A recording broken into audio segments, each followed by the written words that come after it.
Olá pessoal, bom dia a todos e todas. Hoje nós vamos começar a discutir a IT 11, Instrução Técnica número 11 do Corpo de Bombeiros da Polícia Militar do Estado de São Paulo. Essa IT é muito bacana, uma IT muito técnica. Ela trata sobre as saídas de emergência,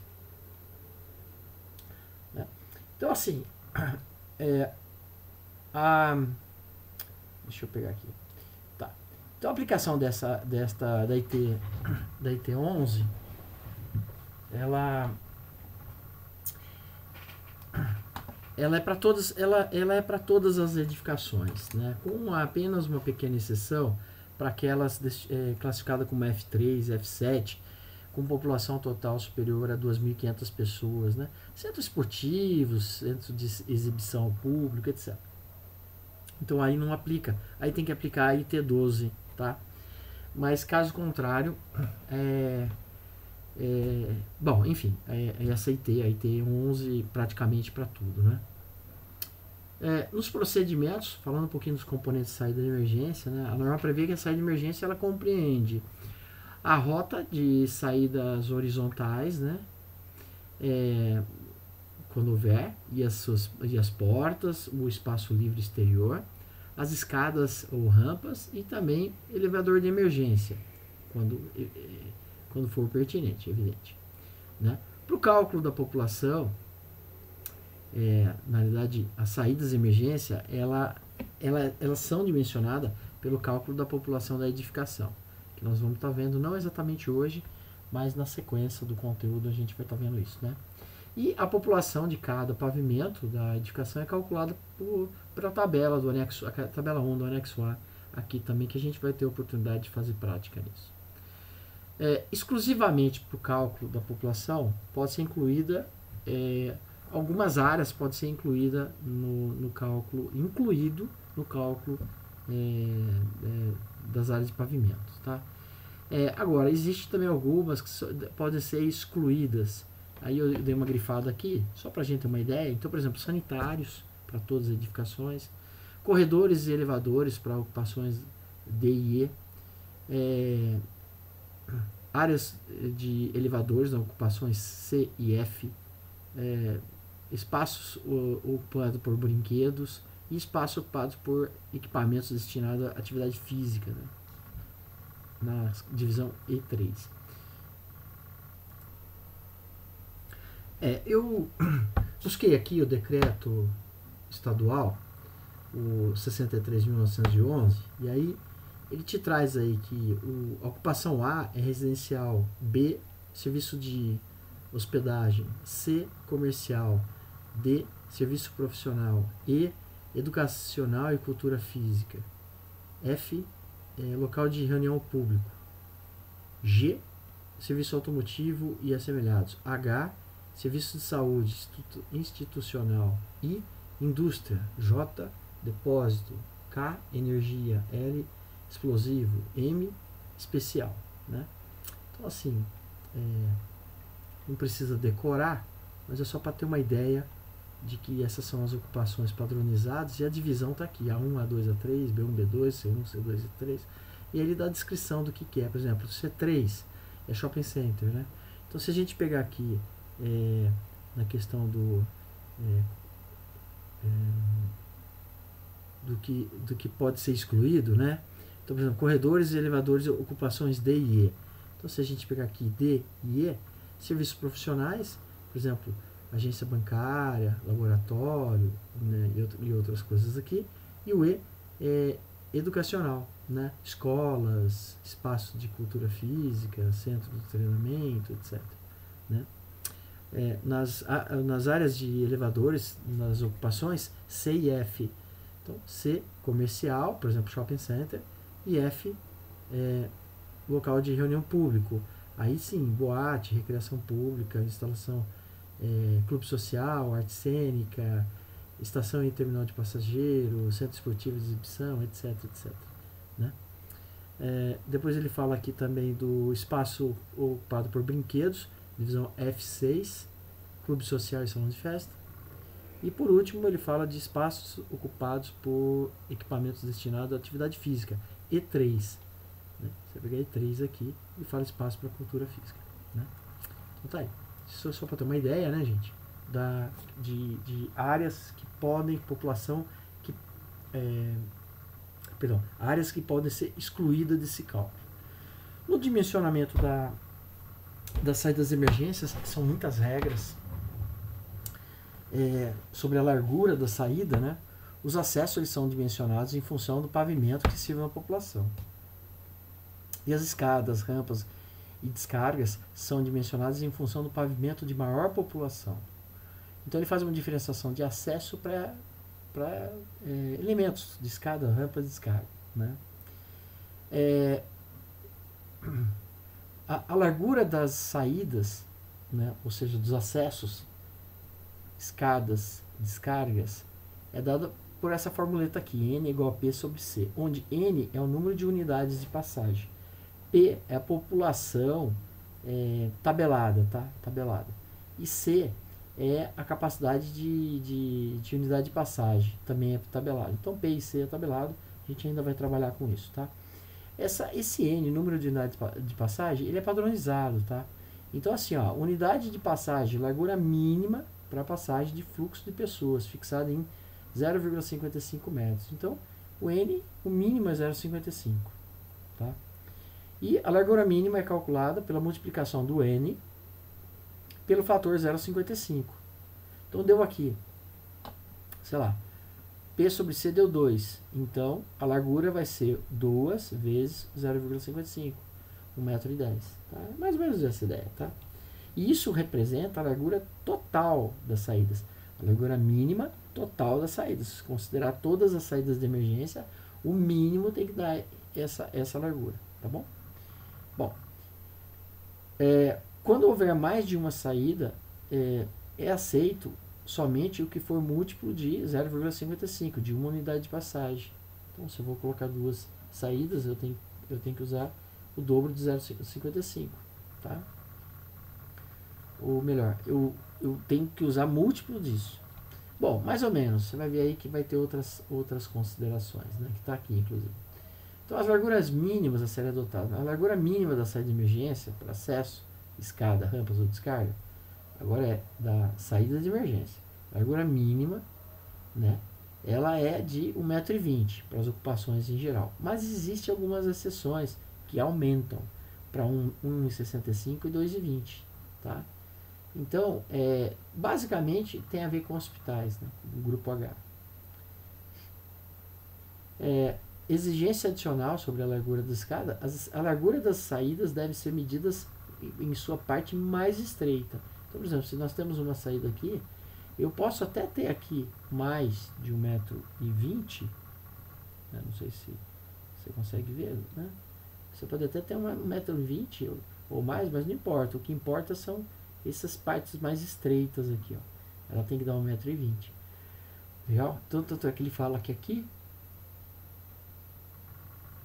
tem que ser mais que 1,20 m. Por quê? Porque 1,20 m tem que dar aqui, onde tem esse pilarzinho aqui. 1,20 m tem que dar aqui. E aqui também.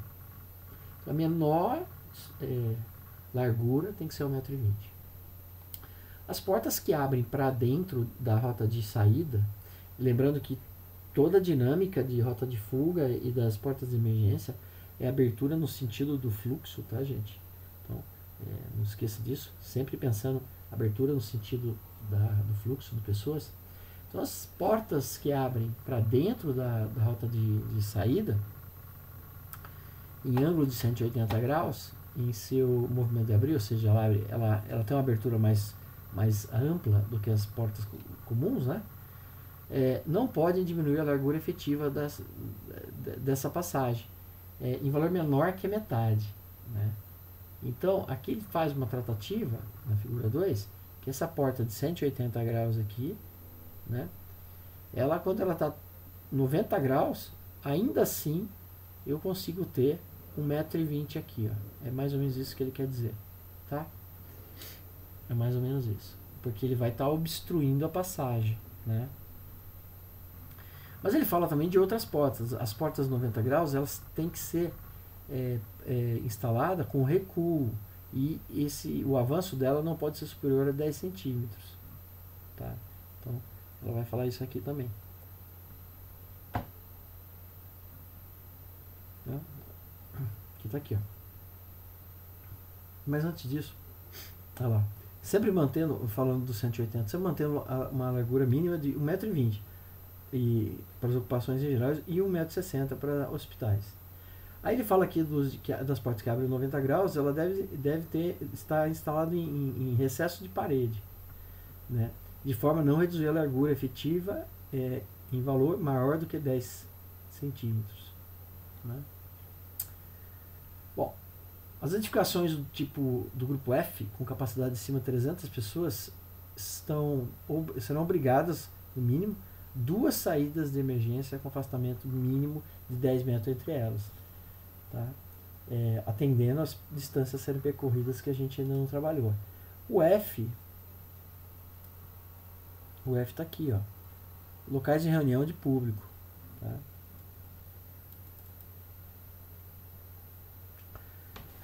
Ainda nas edificações do grupo F, admite-se uma única saída do pavimento, quando não puder dar os 10 metros de afastamento, ou mais de uma, com menos de 10 metros entre elas, se atenderem, no mínimo, 1,5 vezes a largura mínima necessária ao escoamento da população. Ou seja, se você deixar um vão maior na porta, de 50% a mais, aí tudo bem, não precisa atender aqueles 10 metros de distância entre as duas portas. Pode ter uma só.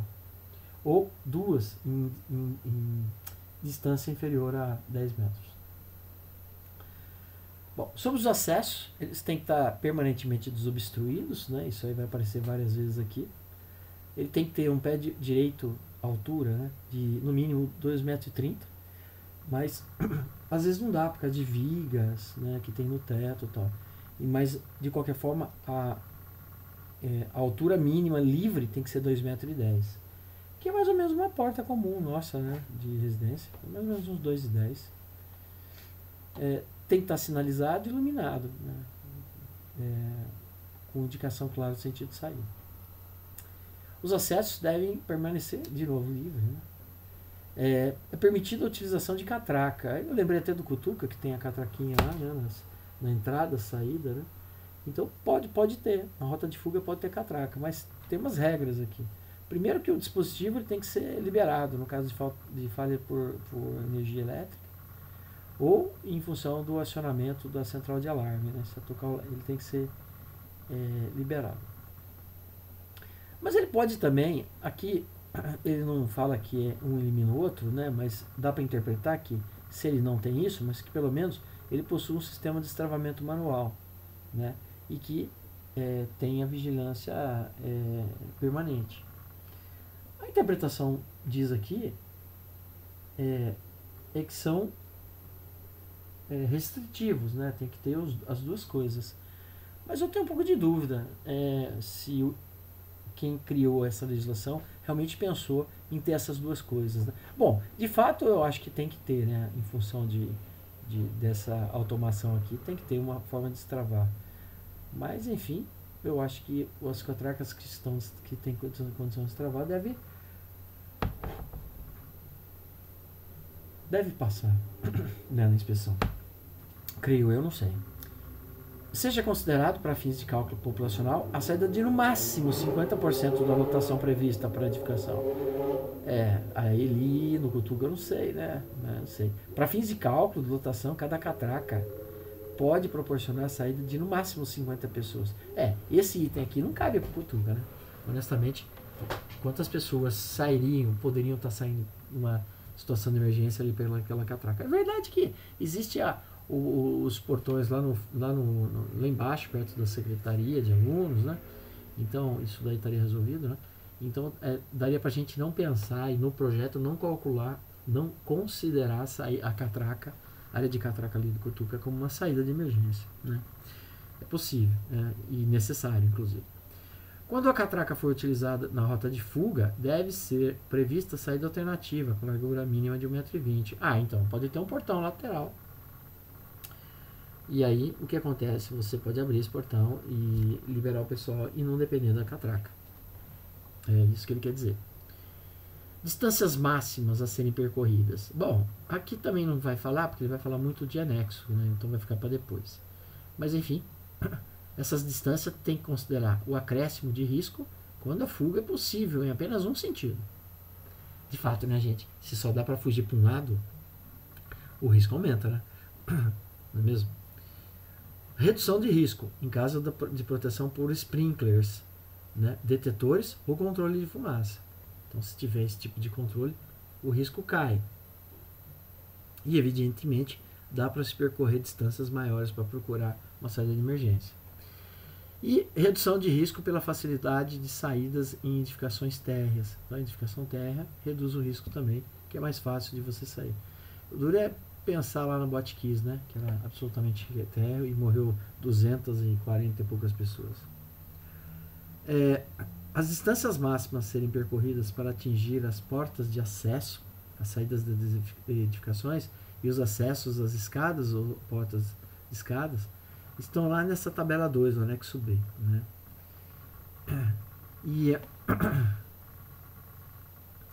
Mas desde que o seu encaminhamento interno não ultrapasse 10 metros. Bom, isso aqui a gente vai ver com mais cuidado, né, na sequência. No caso das distâncias máximas a serem percorridas para a rota de fuga, que não foram definidas no projeto, deve ser considerado as distâncias diretas comparadas aos limites da tabela, reduzidas em 30%. Então aqui existe uma... Como que eu vou te falar? O encaminhamento é assim, quando você não tem um layout definido, você aumenta, você diminui o máximo que pode circular, que pode caminhar para encontrar uma saída de emergência. É isso, tá? Então vamos supor, digamos que o máximo é 10 metros, mas não tem layout, então é 7 metros, 30%. Reduzido em 30%. Eu tenho que andar 7 metros e encontrar uma saída de emergência. Mais ou menos essa ideia, tá? Nas ocupações do grupo J de estoque, né? Vamos pegar aqui o J. Aqui, ó. GHIJ. Depósito, tá vendo? Depósito de material combustível, aqui com cargas de incêndio e tal. Não que seja combustível, mas né? Papel e outras coisas, plástico e etc. Até com cargas maiores, né? Então é isso.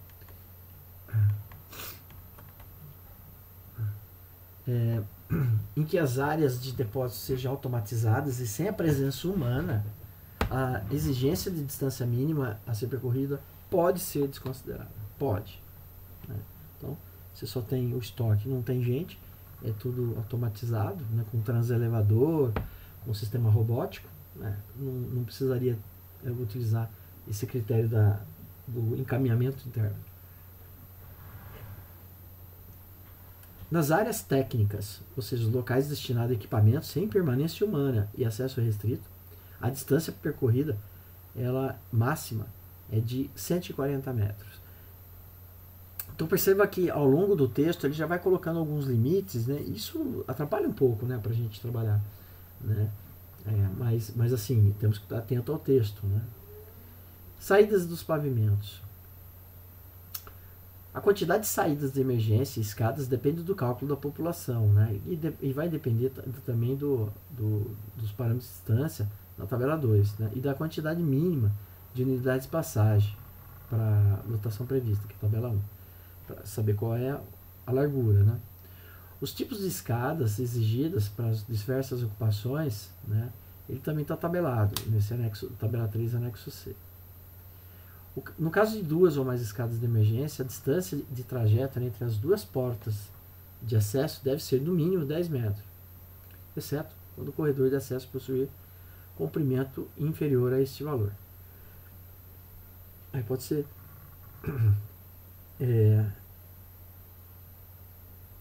aí pode ser diferente, né? Nas edificações com altura mínima, altura acima de 36 metros, é obrigatória a quantidade mínima de 2 escadas, exceto para edificações A2, que é residencial. Nas edificações da divisão A2, com altura acima de 80 metros, independente do item, é obrigatório a quantidade mínima da escada. Mesmo lá, com 80 metros. 80 metros dá mais ou menos uns, deixa eu ver, uns 30 andares mais ou menos, né? Altura acima de 80 metros, é mais ou menos, cada andar tem 3 metros. Então dá um pouco menos, vai dar uns 25, 26 andares, mais ou menos. Bom, depende, né? Depende do subsolo, depende do térreo, depende de uma série de fatores, né? E também em cima depende o que tem, né? Olha só, as condições de saídas de emergência em edificações com altura superior a 150 metros devem ser analisadas por comissão técnica, né? Aí já tem que se avaliar, caso a caso. As escadas e rampas destinadas à circulação de pessoas provenientes dos subsolos das edificações devem ser compartimentadas com corta-fogo, né, com resistência de 90 minutos em relação aos demais pisos, né. Sobre as portas e saídas de emergência, as portas de rotas e saídas e aquelas das salas com capacidade acima de 100 pessoas em comunicação com acesso e descarga deve abrir no sentido trânsito de saída. Sempre abertura, trânsito de saída. Várias vezes acontece aqui de aparecer. Eu grifei algumas, né? Mas enfim. A largura das portas comum ou corta-fogo utilizadas na rota de saídas, na rota de saídas de emergência, deve ser dimensionadas conforme estabelecido. E a porta deve ter as dimensões mínimas de passagem. 80 centímetros, né, a dimensão de uma porta mínimo, que vale por uma unidade de passagem, que é 55 centímetros, né, então uma porta. Agora, se a porta tiver 1 metro, vale por 2 unidades de passagem. Então, 80 centímetros é maior do que a unidade de passagem, mas 1 metro é menor. No entanto, eles aceitam como 2 unidades de passagem. 1,5 metro em 2 folhas, valendo por 3 unidades de passagem, e 2 metros em 2 folhas, valendo por 4 unidades de passagem, né? Aí ele faz uma nota, né? A porta com dimensão maior que 1,20 m deve ter 2 folhas, está definido. E as portas com dimensão maior, igual a 2,20 m, exige coluna central, tem que ter uma coluna no meio,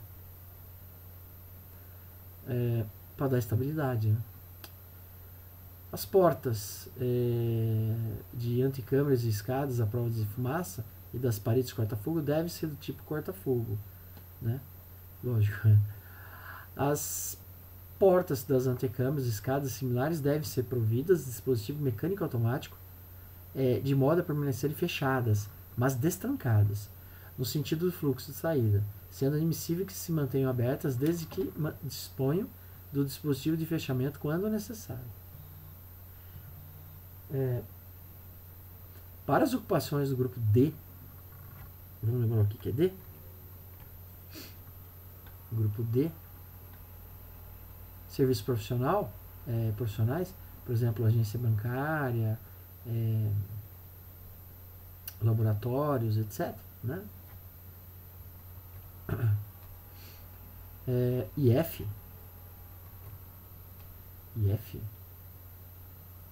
local de reunião de público, por exemplo, boate,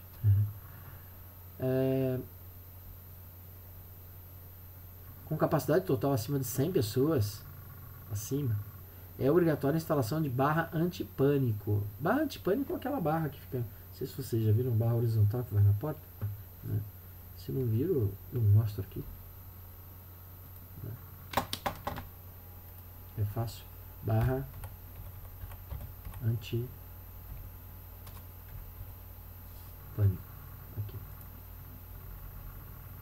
aí já deu pra ver, né? Então isso aqui, isso não sei qual que é mais bonitinha, mas aqui eu acho que fica bem legal, né? Isso aqui, tá vendo? Isso aqui é uma barra antipânico, né? Você empurra aqui a barra, ela abre, né? Bem bom, né, gente? Bem bacana. Bom, eu acho, né? Acho que aqui. né? Então, obrigatório. Somente para as ocupações de divisão F2, térreas, com ou sem o mezanino, com área máxima construída de 1.500 metros quadrados, pode ser dispensada essa barra antipânica. Somente para essa divisão aí, né? Vamos ver qual que é? F2. Opa.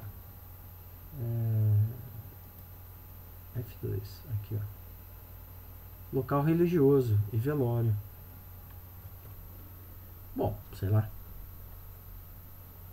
Colocação de fechadura com chave nas portas de acesso de descarga é permitida, desde que seja possível a abertura do lado interno, sem a necessidade de chave. Tá, então trancar? Pode, mas por dentro tem que conseguir abrir sem ter que destrancar. Tá? Bom, aí fala mais algumas coisas, né? Mas enfim, rampas.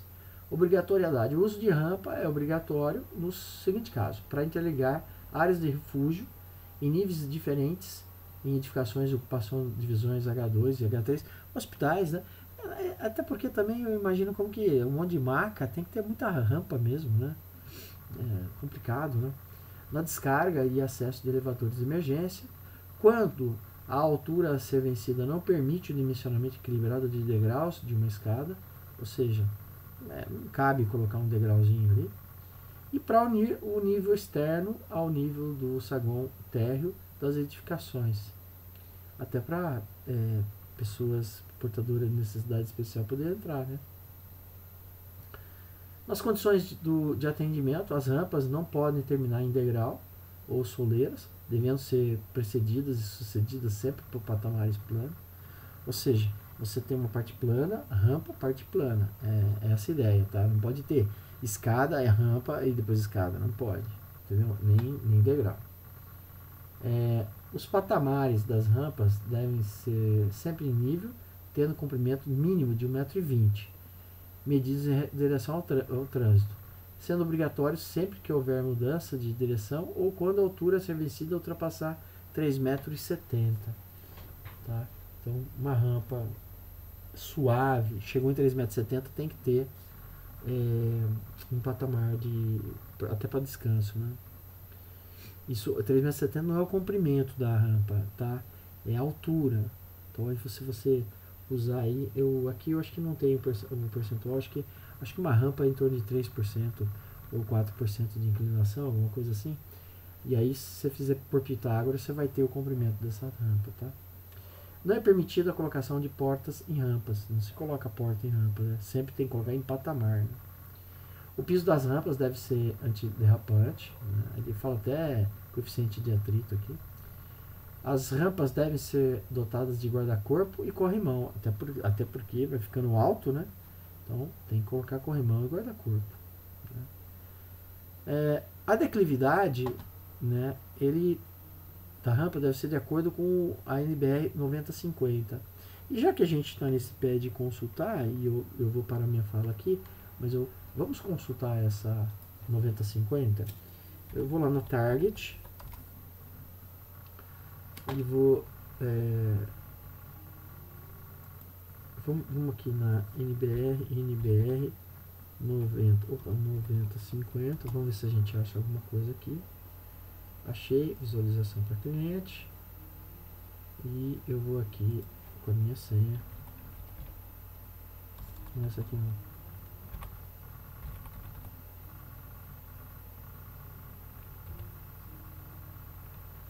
Acho que é isso. Vamos ver o que ela fala dessa aqui. É uma norma grande, né? Então, nossa, tem mais de 100 páginas.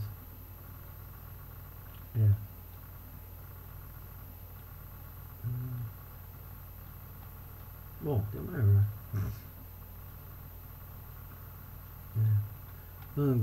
Ângulos para execução de força e tração. Não, eu quero saber. Vamos ver se a gente acha aqui rapidamente uma.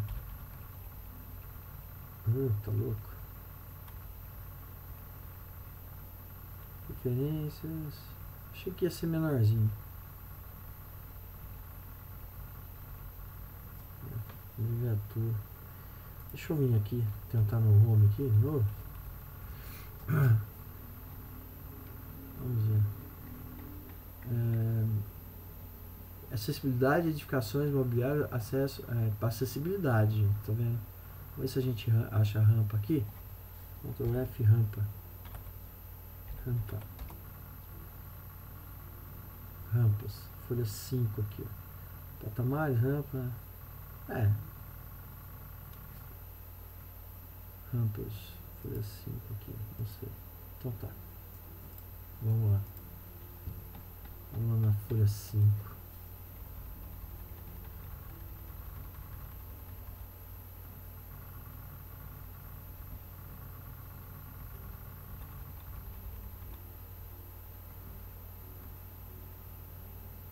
Rota aqui, rampa. A inclinação da superfície de piso longitudinal no sentido com declividade igual ou superior a 5%. Então rampa, declividade 5%. Já está definido aqui, né? Vamos ver aqui se a gente consegue achar. Mas eu não gostei porque não me pareceu. Pessoal, eu já achei aqui essa BNT de acessibilidade, né? Então ele fala que a declividade aqui, ó, de rampas é igual ou superior a 5%, né? Bom, enfim, dimensionamento. Então ele fala o seguinte, ó, desníveis máximos de cada segmento de rampa, né? Então assim, uma rampa de 1,5 m,